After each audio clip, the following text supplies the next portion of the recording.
Sarah fed 4 homeless quadruplets every single day, but 10 years later, they came back to find her as billionaires.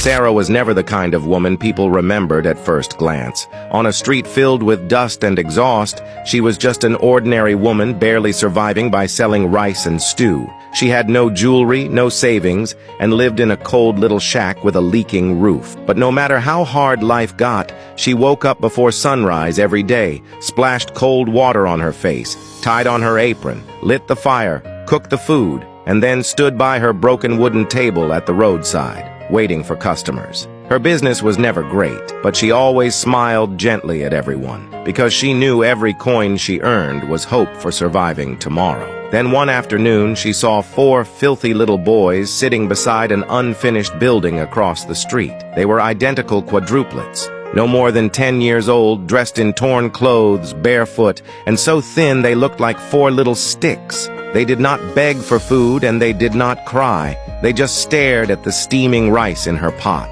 In that instant, Sarah's heart shook hard. She remembered being a hungry child herself, watching other people eat. She knew she was poor. She knew the pot of rice was barely enough to sell, but she still could not pretend not to see them. She filled a plate with rice and called the 4 boys over. What she did not expect was that none of them rushed to grab it. Instead, the oldest one, Noah, carefully set the plate on the ground. Then he and his younger brothers, Liam, Mason, and Eli, used their hands to divide the food into 4 equal parts, making sure no one took even one bite more than the others. Sarah's eyes filled with tears. For the first time, she realized that even though these 4 boys were living on the streets, they had more dignity than many adults who looked respectable. From that day on, Sarah always saved them a portion of food before closing her stand each afternoon. Sometimes it was leftovers. Sometimes it was something she forced herself to cut out of that day's earnings. Little by little, she got to know them. Liam talked the most and was always asking questions about cars and buses.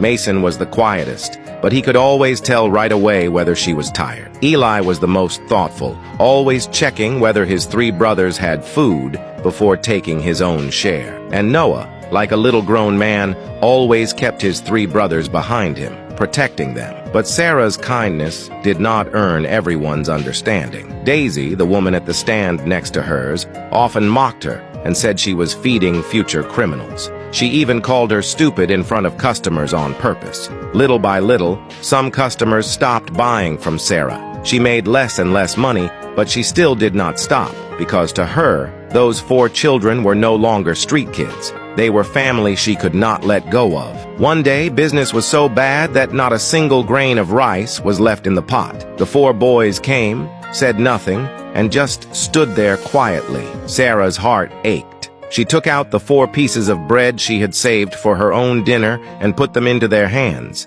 That night, hiding behind the wall, she heard Noah say to his 3 brothers, "One day, we will come back for Mama Sarah. We will never forget her." Liam asked with a bitter smile, "We can't even make it through today. How are we supposed to come back for her?" But Noah said firmly, "One day, we'll come back with something." That night, Sarah went to sleep hungry, but her heart was full because of those words. But the next day, a violent storm suddenly swept through the whole city. She waited 1 hour, then 2, but the 4 boys never showed up. Panicked, Sarah ran into the unfinished building where they usually hid from the rain, calling Liam, Mason, Eli, and Noah over and over again. But the only thing answering her was the cold sound of rain and the empty concrete floor. From that day on, the 4 boys vanished like they had been carried away by the wind. Sarah searched like a madwoman for many days, but she never found a trace of them. Years passed. Then 10 years passed. Her hair turned white, her back bent,